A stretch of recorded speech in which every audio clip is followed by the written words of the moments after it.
Good morning दोस्तों। आज के वीडियो में बताऊंगा कि क्यों आपको अपने बच्चों को दीदी, भाभी या पड़ोस की आंटी से नहीं पढ़वाना चाहिए। ये बताने से पहले मैं एक छोटी सी घटना आपके साथ शेयर करना चाहता हूँ। तो इस घटना से आपको बहुत कुछ सीखने को मिलेगा और मुझे तो सीखने को मिला ही मिला। देखिए, जब मैं ना अपनी कोचिंग में पढ़ाता था तो वहाँ एक बच्ची थी, छोटी बच्ची आती थी, 7th 8th की बच्ची होगी। वो हमारे कोचिंग में आती थी। तो एक दिन उनके पेरेंट्स आए और उन्होंने बोला कि सर, हमारी ना एक दूसरी बेटी है जो बड़ी है और कॉलेज में पढ़ती है, तो वो छुट्टियों में आई हुई है। तो शायद वो कोई इंजीनियरिंग कर रही थी या फिर कोई और कोर्स कर रही थी, तो उसमें ना मैथ्स का भी पेपर था। तो आपको पता होगा कि जब आप कॉलेज में जाते हैं तो मैथ्स के 5 यूनिट आते हैं, सिलेबस में 5 यूनिट होता है और बस इतना ही पढ़ना रहता है। तो मैंने कहा, पेरेंट्स ने कहा कि आप हमारी बेटी को पढ़ा दीजिए, अभी छुट्टियों में आई हुई है तो ये मैथ्स का सिलेबस ख़त्म करा दीजिए। तो मैंने कहा ठीक है, करा दूंगा, कोई दिक्कत नहीं है। और उन्होंने पूछा फीस क्या लोगे आप सर? तो मैंने बोला कि मैं 8000 रुपीज़ लूँगा, क्योंकि बच्ची कॉलेज में थी, कॉलेज का मैथ्स था, तो मैंने कहा 8000 लूँगा। अच्छा, पेरेंट्स को भी लगा कि यार ये कॉलेज का मैथ्स से बड़ा हाई फाई होगा, तो सर गलत नहीं मांग रहे हैं और अच्छी खासी मेरी कोचिंग थी, अच्छा रेपुटेशन है, तो उन्होंने मना नहीं किया। पर उन्होंने कहा कि सर, आप ना मेरी बेटी को यहाँ नहीं पढ़ाइए। मैंने कहा यहाँ नहीं पढ़ाऊँ, अपने कोचिंग में जगह है, आप यही आके पढ़ लीजिए। बोले कि नहीं नहीं नहीं, आप ना जहाँ मेरी बच्ची पहले एक दीदी से पढ़ती थी ना, वहाँ आकर पढ़ा दीजिए। तो मैंने कहा कहाँ है उनकी कोचिंग? तो उन्होंने बोला सर बस पास में ही है, ज़्यादा दूर नहीं है। तो दीदी का जो कोचिंग था वो एक फ्लैट में, वो अपनी ही फ्लैट में पढ़ाती थी और बहुत दूर नहीं था, मेरे कोचिंग से मुश्किल से 1/2 किलोमीटर होगा। तो मैंने कहा ठीक है, वहाँ पढ़ा दूंगा, कोई दिक्कत नहीं है। और बात हो गई कि अगले दिन से क्लास चालू करेंगे। मैं अगले दिन गया पढ़ाने, तो दीदी का जो कोचिंग था वो एक सोसाइटी में था और फर्स्ट या सेकंड फ्लोर पे उनका फ्लैट था और छोटा सा बोर्ड लगा रखा था कि भाई ये कोचिंग यहाँ पढ़ाया जाता है। मैंने कहा ठीक है, छोटे बच्चों के लिए होगा, और शायद वो कॉमर्स भी पढ़ाती थी। तो मैंने कहा ठीक है, मैं पहुंच गया पढ़ाने के लिए। तो वो बच्ची की दीदी भी बैठी हुई थी जिसको मुझे पढ़ाना था। तो फर्स्ट डे गया तो वहाँ की जो उनकी पुरानी टीचर थी दीदी, उन्होंने उनसे हाय हेलो हुई मेरी और मैंने पढ़ाना स्टार्ट किया। तो दीदी ने बढ़िया पानी ला कर दिया और बढ़िया गरम चाय पिलाया। तो मैंने भी मज़ा आया कि चलो बड़ी इज्जत दिया दीदी ने, और चाय पी लिया, पानी पी लिया और बच्ची को पढ़ाना चालू किया। मैंने 1 घंटे पढ़ाया होगा और मैंने उस 1 घंटे में उस बच्ची का 2 यूनिट ख़त्म कर दिया। कितने यूनिट पढ़ाना था ध्यान रखिएगा, 5 यूनिट। 2 यूनिट मैंने पढ़ा दिया उसी दिन फर्स्ट डे।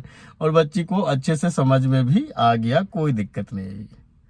दूसरे दिन में गया, फिर दीदी ने थोड़ी देर में चाय भेजा, आधे घंटे बाद भेजा होगा। तो मैंने कहा चलो चाय पी लेते हैं, पानी भी पी लेते। दीदी ने फिर इज्जत की।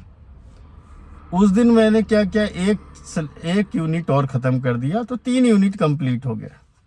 और मैं फीस एडवांस में लेता हूँ। तो दूसरे दिन मैंने बोला कि बेटा पापा को बोलिएगा फीस जमा कर दे। तो अगले दिन, तीसरे दिन वो आई और बढ़िया फीस जमा कर दिया उसने। और जब वो फीस दे रही थी ना, तो सामने दीदी पढ़ा रही थी। तो मैंने कितना मांगा था, 7 या 8 हजार मांगा था, मान लो 7 हजार मांगा था। तो 500 के 14 नोट, 14 नोट मुझे बच्ची ने गिन के दिया। और जैसे ही मुझे फीस मिला ना, अगले 2 दिन में मैंने पूरा सिलेबस खत्म कर दिया और बहुत अच्छे से खत्म किया, उसको सब समझ में आ गया। लेकिन तीसरे दिन जिस दिन उसने फीस दिया ना, उसके अगले दिन जब मैं गया तो ना पानी क्या पूछा दीदी ने, ना चाय का पूछा दीदी ने। मैंने कहा ऐसा क्यों भाई, ऐसी क्या नाराजगी है। फिर पांचवें दिन भी ना पानी पूछा, ना चाय पूछा, ना ढंग से बात की दीदी ने। मैंने कहा बड़ा ये लगा। फिर मैंने सोचा उसने ऐसा क्यों रिएक्ट किया। तो उसे लगा होगा कि अभी एक आध महीने सर क्लास लेंगे, फिर जाके पैसा मिलेगा। मैंने 5 दिन में सिलेबस निपटा नुपटू के 7,000 अपना फीस लिया। बट ये तो कहानी हुआ दीदी का कि मैं 5 दिन में अपना सिलेबस निपटा नुपटू के अच्छा खासा फीस ले लिया। दीदी को दीदी की आंखें फटी रह गई होंगी कि यार सर 5 दिन में ही 7,000 निपटा के चले गए। चलो, लेकिन जब मैं उस बच्ची को वहाँ पढ़ाता था तो उनकी भी, दीदी के भी बच्चे आते थे पढ़ने वाले। कोई 7th में था, कोई 6th में था, कोई 5th में था। सारे बच्चों को पढ़ाती थी। तो मुझे याद है क्लास 9th के एक बच्चे को पढ़ा रही थी वो सरफेस एरिया एंड वॉल्यूम। और भाई वो पढ़ा रही थी और मैं बगल में उस बड़ी बच्ची को पढ़ा रहा था। जब वो पढ़ा रही थी ना तो मुझे इतना गुस्सा आ रहा था उस दीदी पे। उसने जो पोस्टमार्टम किया है वॉल्यूम और एरिया का, इतना सत्यानाश किया कि वो बच्चा जीवन में कभी भी वॉल्यूम और एरिया नहीं समझ पाएगा। और साथ में साथ दीदी गूगल भी खोल के बैठी हुई है। दीदी को समझ भी नहीं आ रहा है। दीदी कह रही अरे ये वाला क्वेश्चन में ये वाला फॉर्मूला लगा लो, दीदी अरे ये नहीं लगेगा, अच्छा ये वाला लगा लो, अच्छा एक काम करो गूगल से सॉल्यूशन देखो। दीदी को खुद ही नहीं समझ में आ रहा है करना क्या है। और शर्म भी नहीं आ रही थी उन्हें। वो सोच रही थी सर सुन रहे हैं सब, इसीलिए मेरा चाय भी बंद हुआ था। दीदी का पोस्टमार्टम हो रहा था वहाँ उनके मैथमेटिकल स्किल का। तो भाई इतना बुरा पढ़ा रही थी, इतना गंदा पढ़ा रही थी। उस बच्चे को अगर मैथ से नफरत नहीं हो गया, और वो बच्चा 101% फेल हुआ होगा। आप जानते हैं क्लास 9th का मैथ में बहुत ज़्यादा पार्ट ज्योमेट्रिकल है और अच्छे अच्छे टॉपिक है, मतलब आपको कॉन्सेप्ट से पढ़ना पड़ेगा। फिर मुझे उस बच्चे को देखा, उस पर बड़ी दया आ रही थी। कहाँ दीदी के पास फंस गया भाई तू। बगल में मेरी कोचिंग थी, वहाँ आ जाता। तो क्या कर सकते हैं, पेरेंट्स को दीदियों से ही पढ़वाना है तो पढ़वाए। क्या करता। अब ये मेरा एक्सपीरियंस रहा। फिर मैंने देखा ये दीदी लोग और दीदी भाभी पड़ोस की आंटी जो सत्यानाश कर रही है बच्चों का, वो बड़ा बुरा एक्सपीरियंस रहा। और मैं आपको बता दूं, फिर से मैं बात कर रहा हूँ 80% दीदियों की। 20% दीदियाँ बहुत सिंसियर हैं, बहुत इंटेलिजेंट और बहुत अच्छा काम कर रही हैं। इसरो में जहाँ सारे रिसर्च होते हैं, स्पेस के काम होते हैं, वहाँ पे ना 80% साइंटिस्ट महिलाएं हैं। तो मैं उनको सैल्यूट करता हूँ, वो डिज़र्व करती हैं। लेकिन ये जो दीदी लोग ना चवन्नी अठन्नी के लिए बच्चे का करियर फ्यूचर ख़राब कर रही है ना, वो बहुत ही डेंजरस है।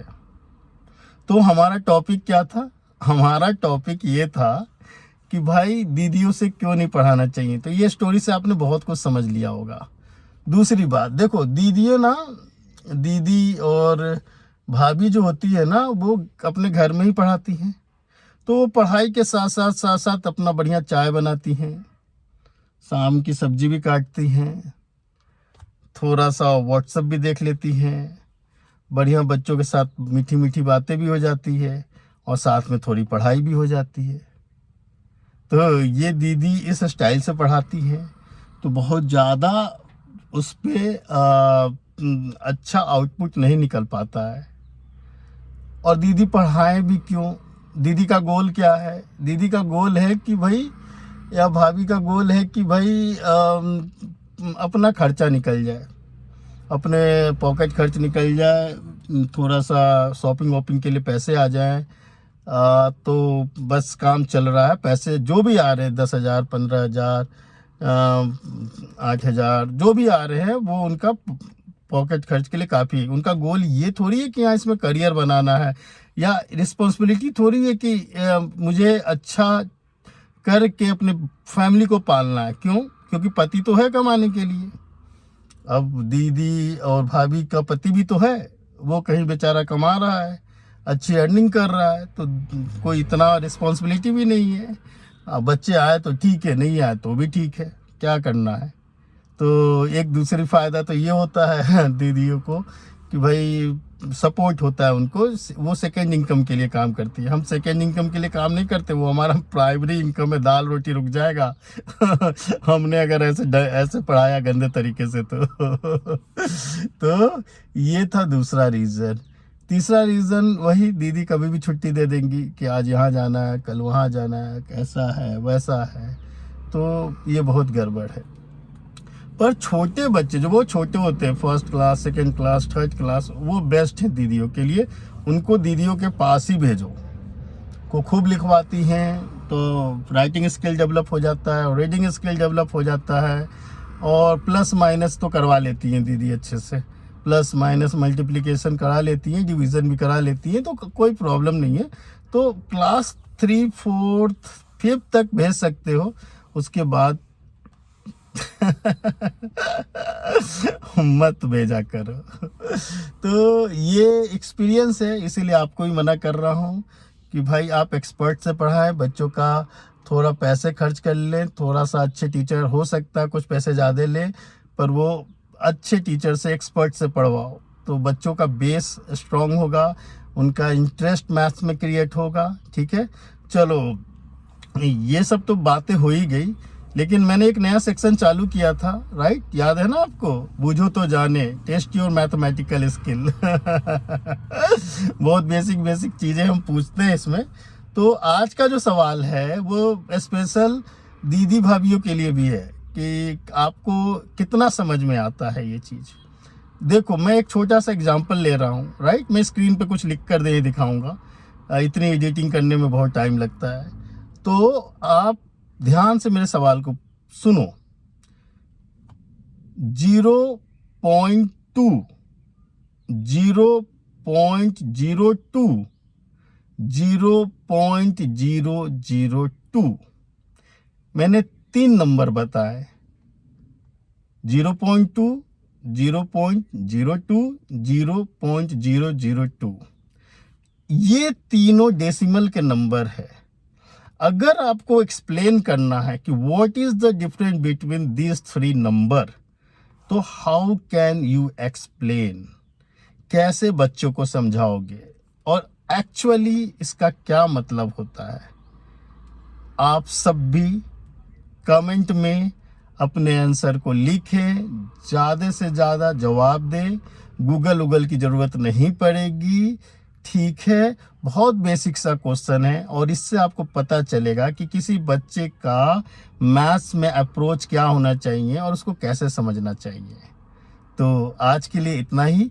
मैं जानता हूँ मेरे इस चैनल पे बहुत सारे इंटेलिजेंट टीचर हैं, वो फटाफट जवाब दे देंगे। छोटा सा क्वेश्चन है पर बड़े मज़ेदार है। ये छोटी छोटी चीज़ें अच्छों की बैंड बजाती है। इतना इजी भी नहीं है चीज़ों को एक्सप्लेन करना। ठीक है, तो आप अपना जवाब दें, और जितना जवाब देंगे, जितना कमेंट करेंगे, मुझे अच्छा लगेगा। और जाने से पहले सपोर्ट कर देना चैनल सब्सक्राइब कर लेना। ओके, बाय, मिलते हैं नेक्स्ट वीडियो में।